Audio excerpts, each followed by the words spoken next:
4 jeunes, 4 innocents, 4 amis surtout. 2 jours après l'accident qui a coûté la vie à 4 adolescents sur la 450, l'émotion reste forte à Givors, ville d'où ils étaient originaires. Une émotion qui a laissé la place aujourd'hui à l'incompréhension.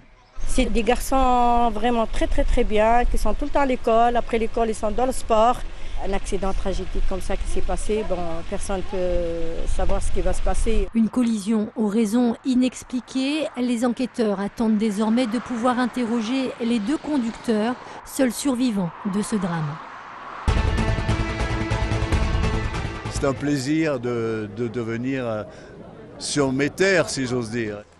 Parmi une foule d'inconnus, un homme de théâtre. À Villeurbanne, samedi, on commémorait le génocide arménien de 1915. Un œillet déposé sur le mémorial, situé près des gratte-ciel, puis une rencontre avec celui qui fit les belles heures du théâtre du 8e avant de s'éloigner de la capitale des Gaules. Marcel Maréchal est venu lire des extraits de discours de Jean Jaurès, prononcés en 1896, déjà sous le titre « Il faut sauver les Arméniens ». Il est inutile, à l'heure où nous sommes, d'étaler de nouveau devant la Chambre et devant le pays, trop longtemps indifférent ou peu averti. C'est un très beau texte qui prophétique en quelque sorte. Le sultan turc commence déjà à faire à massacrer, à torturer des Arméniens, et il dit attention, ça, bon, il y a 4000 morts, c'est déjà énorme, mais ça risque de devenir un génocide. Le pronostic du mal aigu des rayons est de 14 jours. L'homme meurt en 14 jours. Bien avant Fukushima, il y a eu Tchernobyl, c'était il y a 25 ans. Voilà un quart de siècle que les antinucléaires réclament la fermeture des centrales.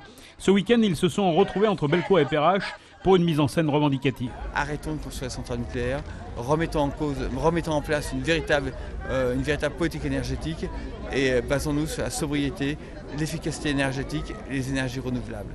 Les énergies renouvelables sont inépuisables. Les antinucléaires ont aussi rappelé qu'un séisme de 6,5 degrés a eu lieu en 1822 à 20 km de l'actuelle centrale du Bugey. Donc méfiance. Chez ce chocolatier de la Croix-Rousse, c'est simple, cette année Pâques a commencé dès le 15 janvier. Depuis tous les jours, le chocolat a coulé à flot, forcément, et aujourd'hui, les poules sont prêtes. On le remplit de chocolat liquide, qui est à point, qui est à 32 degrés, et ensuite on le tapote, ce qui fait que ça va procurer une couche de chocolat sur le moule. Cette opération, on va la répéter 2 fois, et ensuite on va faire cristalliser le chocolat. La technique ne date pas d'hier, mais chaque année, il faut un peu la revisiter. Alors ici, oui, on garde les poules, la plus grosse demande des clients, mais on essaye aussi d'innover. On réfléchit par rapport à la forme de l'animal et on voit comment on peut s'adapter avec nos propres moules. Avec tout ce qui est pâte d'amande et chocolat plastique, on arrive à donner vraiment la forme finale de l'animal. Poisson, âne ou tout simplement les traditionnels petits œufs, une chose est sûre, tout va disparaître en quelques jours. L'an dernier, les Français avaient mangé 13 400 tonnes de chocolat pendant les fêtes de Pâques. Seul bémol quand même, cette année Pâques, c'est le premier week-end des vacances. Beaucoup de Lyonnais ne sont pas là. Et comme en plus il fait plutôt chaud, le chocolat risque d'en souffrir un peu. Pour la 2e année, la mairie de Caluret-Cuire propose aux petits et aux grands de découvrir le nouveau parc des Berges à Saint-Clair. Il est juste en face de la Cité internationale. Ce grand espace a fait la joie des chasseurs pour débusquer 10 000 œufs. Moi 4. C'est très dur d'en trouver parce que ils sont très bien cachés. Pour la finale retour de Division 2, le LHC en bleu s'est incliné samedi 5-4 face à Dunkerque, sacré champion de D2.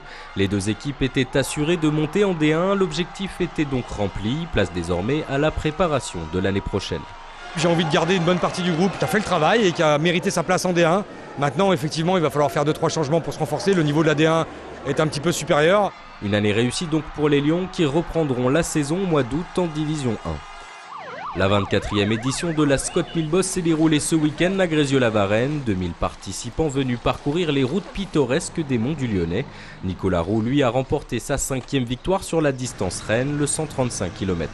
Je suis content, c'est vraiment un parcours qui est difficile, usant, disons pas où on va faire la grosse décision tout de suite, mais sur le long terme, ça va faire vraiment mal aux jambes. Cette épreuve cyclosportive allie cyclisme et visite touristique avec au total 2700 mètres de dénivelé, 10 difficultés et 67 km d'ascension.